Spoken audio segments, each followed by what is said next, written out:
Okay, the Eagles are 8-1, and yet I hear a lot of people complaining that, they're not really playing that well. They haven't played many great games this year. Maybe the Miami game was their best.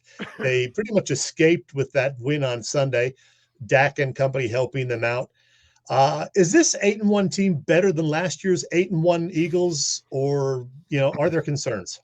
I think last year's team is better, but I think this team might be more impressive, if that makes any sense. I think that they're 8-1, despite not playing their A game, is kind of just it's really hard to do that. I think they're negative in the turnover differential this season, and yet they've almost won every single game they played. That's like really encouraging if you're going into it with the thinking that, okay, as long as they can iron some of these things out, they can be even better potentially. Of course, there's the other part of it. It's like, well, what if this is just who they are? So Yeah. I think we're really going to find that out as we're going along here in these games that they have coming up against the Chiefs and the Bills and the 49ers and the Cowboys again and the Seahawks. As you have the schedule up here, we're really going to find out who this team is. But I mean, the way I look at it is, if you're an Eagles fan, who would you rather trade places with? Like, what other team out there is so enviable that you'd rather be in their shoes? I don't think there's a single team out there. You could say the Ravens, okay.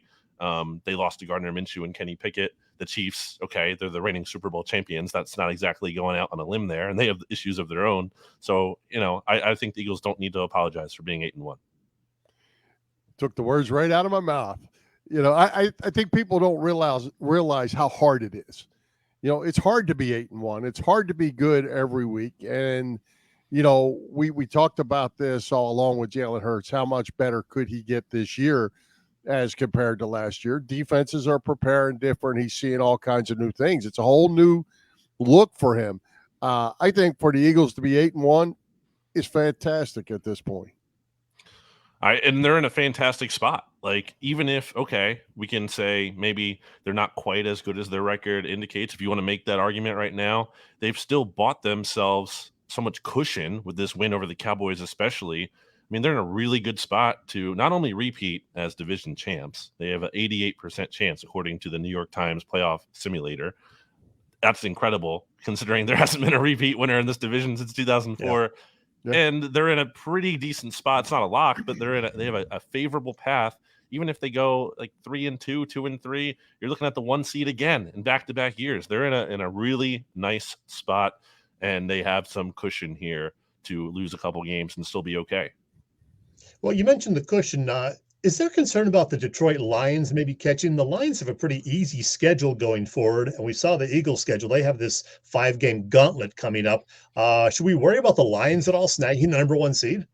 Absolutely. That is a concern, like you said, just given how their schedule on paper is looking pretty favorable. Now, they play the Chargers this week, so that's going to be a really big game. That's probably the toughest game, maybe, other than the Cowboys game later in the year that they have going. So it would be huge for the Eagles. Eagles fans should be rooting hard for the Chargers to beat the Lions in LA this weekend.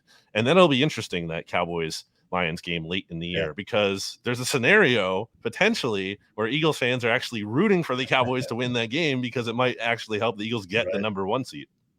Yeah. Hey, Brandon, let's talk about this Cowboys game a little bit. A lot being said about how all the things that the Eagles didn't do in this game. I think there's they're not Eagles fans don't like to do this. Don't give enough credit to Dallas. I think Dallas played really well. I think Dak played really well until the last series, when he made a couple tactical errors, like not taking the spike and taking a sack, and made a couple of mistakes there at the end. But I thought he played well, and I thought the Cowboys played pretty darn well all around. Absolutely. I mean, they deserve credit. They very well could have won that game, if a few things go differently. Again, I said earlier, the Eagles don't need to apologize for being 8-1. They don't need to apologize for getting some fortunate breaks in this game. In their history against the Cowboys, there are plenty of examples. I can rattle off a bunch where I thought the Cowboys were on the other side of getting all of those breaks, and really for some time now, or at least a lot of them. The no clear recovery kickoff fumble thing from 2019 or 18, I believe, among those. Like, it's about time. And I actually said this on BGN radio before the Cowboys game, that I was like, I think the Eagles are just kind of due maybe to get some luck. And sure enough, They fumble 3 times, but recover them all. And that was a different story than when the Eagles played the Cowboys late last year, and the Cowboys fumbled. Eagles didn't get that, and the Cowboys jumped on the Eagles fumble. So sometimes those things just even out over the course of time. And again, nothing to apologize for that.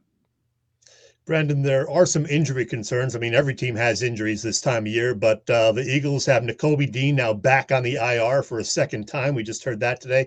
Dallas Goedert out for at least 3 or 4 weeks, they say, maybe as many as 6 weeks. And then you got Jalen Hurts with that knee bruise, the bone bruise. How concerning are these injuries, and what do they do to replace Goddard at tight end?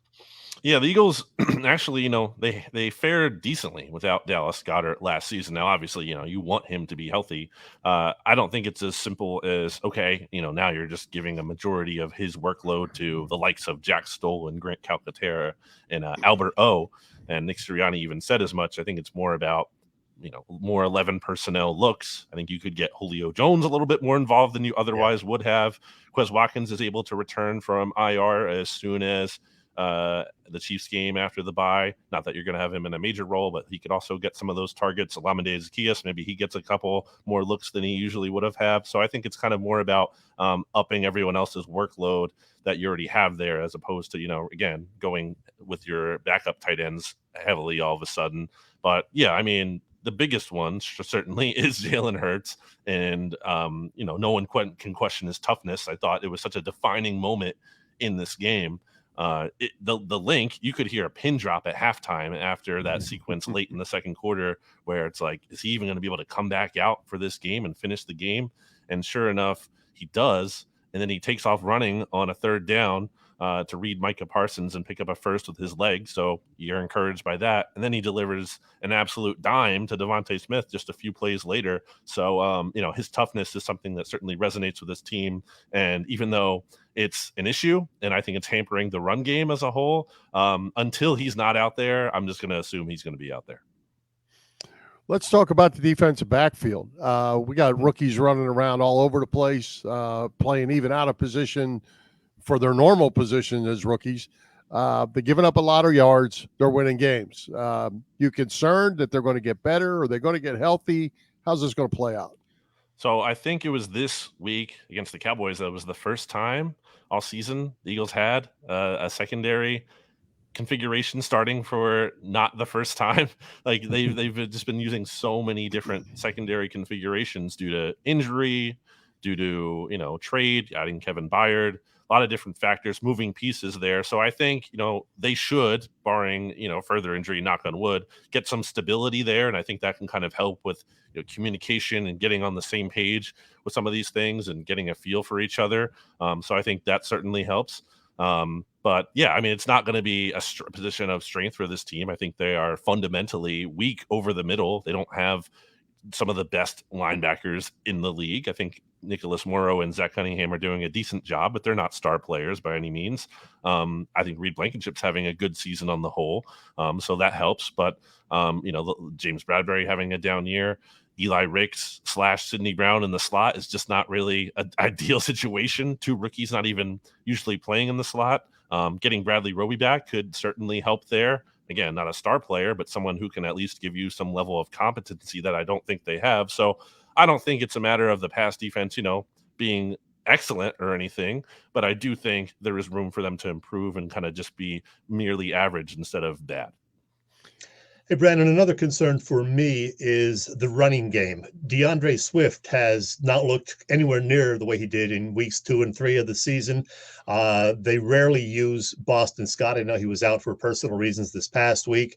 Rashard Penny made a rare sighting this past weekend.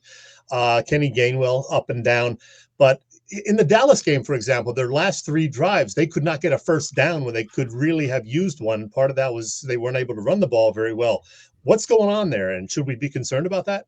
Absolutely concerned. Their first 5 games, they were averaging about like 164 yards or so, rushing yards per game. And then in the last 4 here, it's been down to like 86 per game. It's almost like cut in half. So they certainly have to figure that out. I think losing Cam Jurgens hurt them a little bit. It can't be the only reason the running game falls off a cliff, but getting him back, I think, will help it. I think part of it is just that I think defenses have kind of adjusted a little bit to how the Eagles were playing.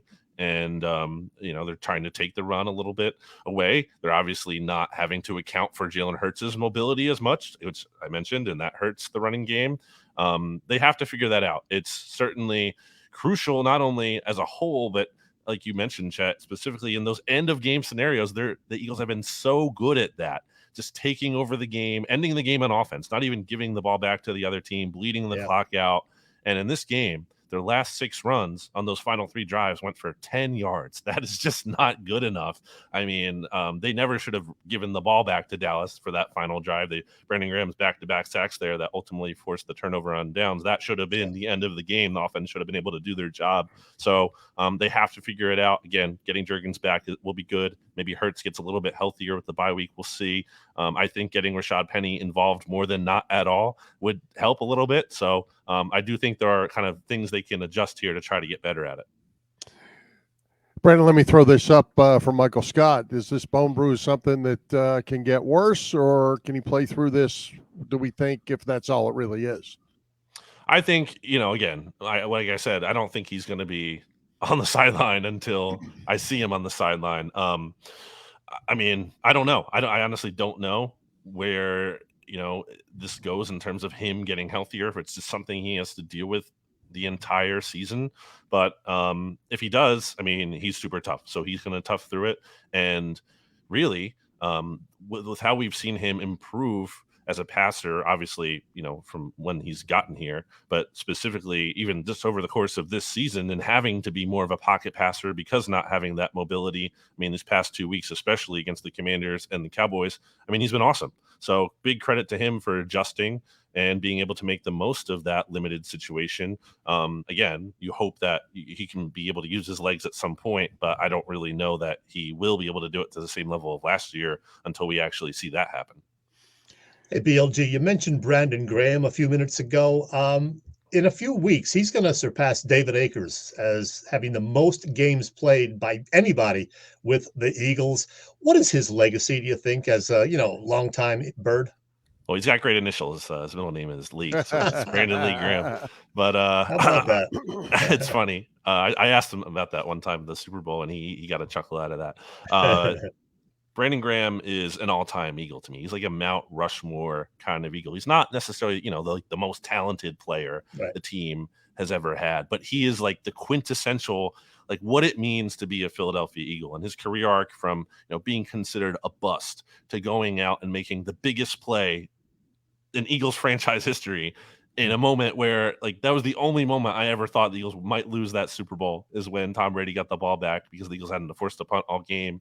And for him to strip sack Tom Brady there, it's huge. And still great to see him last year's first double-digit sack season ever, the one he had been chasing for a long time. This year, pretty quiet season, only had half a sack and 1 tackle for loss until Eagles need a stop, and he comes up big on back-to-back plays, super clutch. And again, if the offense does their job, that would have really closed out the game on their side of the ball there. So Brandon Graham is awesome. He's an all-time Eagle. He deserves this. Like, I don't think of anyone more fitting for a guy who should be the Eagles' all-time leader in games played. Brandon Graham is a jersey you can get for any fan and just be proud of, because that's a great player, an all-time important locker room guy, great vibes and energy, and just, I think, a good person too, by all accounts, a good family man that everyone can kind of just be proud of. Hey, Brandon, we're at the halfway mark, and actually PJ put a comment on here right about what I was going to say.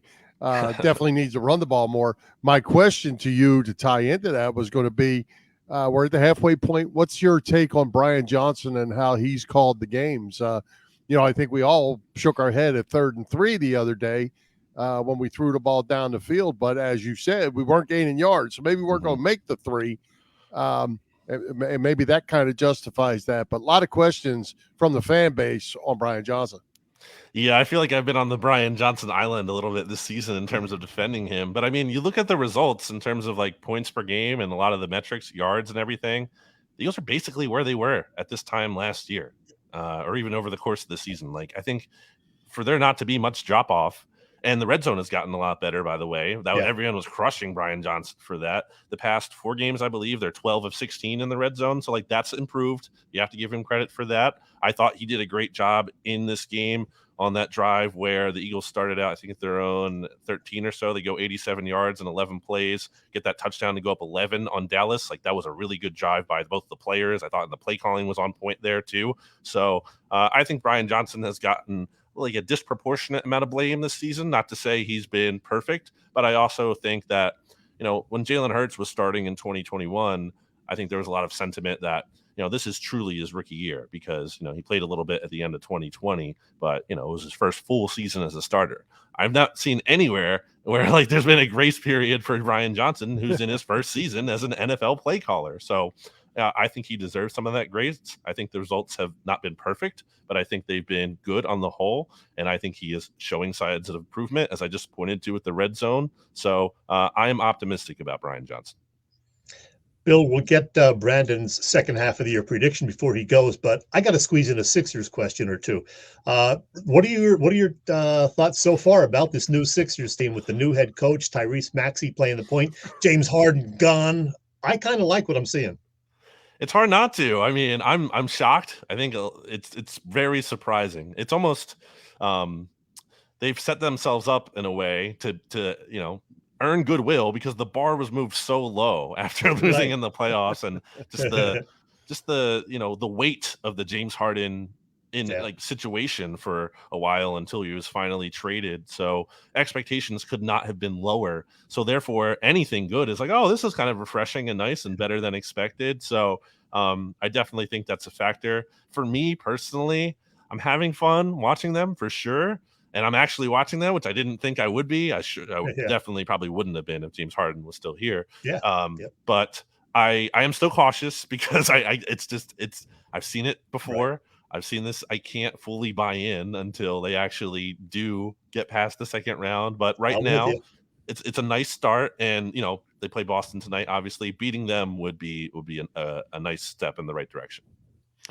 Hey, Brandon, speaking of the Sixers, we had D. Lynam on with us a couple of weeks ago. We had Kate Scott with us a week before that.